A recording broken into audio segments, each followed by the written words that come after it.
Hi guys! For today's vlog, magluluto tayo ng creamy carbonara.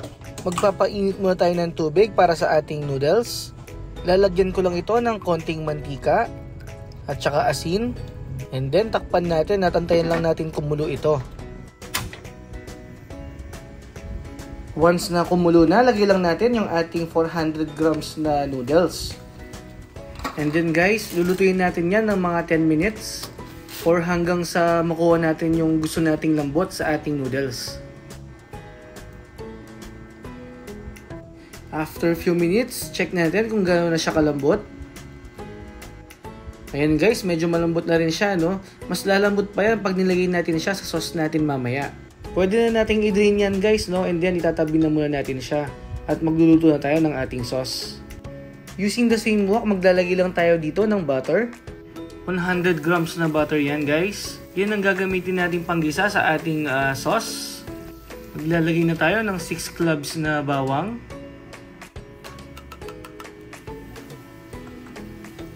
Then after few seconds, lagay na rin natin yung ating sibuyas. 1 medium size na sibuyas yan guys.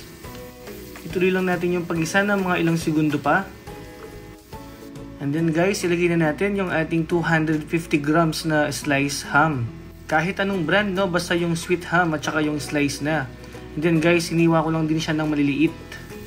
Ayan, ituloy lang natin yung pag-isa ng mga 3 minutes pa.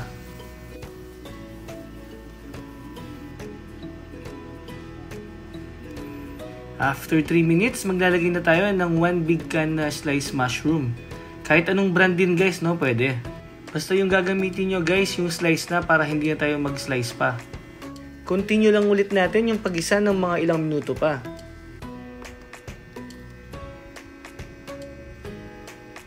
After 3 minutes again guys, maglalagay naman tayo ngayon ng 1 big can na evaporada. Maglalagay na din tayo ng 1 big box na Nestle cream. And then guys, maglalagay din tayo ng 200 grams na carbonara sauce. Kung wala naman kayo niyan guys, pwede naman kayong gumamit ng cream of mushroom. Medyo may kamahalan nga lang yon. Para sa akin guys, sapat na yan para sa ating creamy carbonara. Yung lulutuin pala natin, good for 3 to 6 persons lang guys, no? Kung malakas kayong kumain ng carbonara, sapat na to para sa 3 katao. Ayan guys, pigang-piga yung ating carbonara sauce para walang sayang. Hahaluin natin ng mabuti yan at ituloy lang natin yung pagluto ng mga ilang minuto. Or hanggang sa kumulo ito. Once na kumulo na guys, titimpla na natin siya ng cheese. Para mas malinamnam yung ating carbonara sauce. Maglalagay na rin tayo ng 1 small pack na paminta. At haluin ulit natin yan at ituloy pa natin yung pagluto ng mga ilang minuto.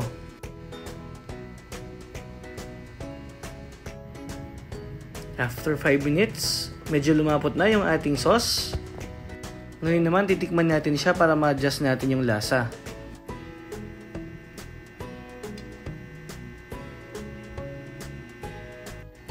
Maglalagay na lang tayo dito ng konting asin, no? Masarap kasi sa creamy carbonara guys, yung hindi siya masyadong maalat or yung hindi siya masyadong malasa. Dapat yung sakto lang guys, para hindi ka agad maumay or hindi ka agad magsawa sa lasa. Continue pa natin yung pagluto ng mga 3 minutes pa. Malapit na itong maluto, no? After 3 minutes, ilagay na natin yung ating pasta. And then, i-mix lang natin ng mabuti yan hanggang sa mag-well combine yung ating sauce sa ating pasta. After that guys, pwede na natin itong iserve.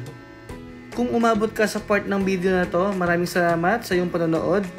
At kung hindi ka pa nakasubscribe, mag-subscribe ka na rin.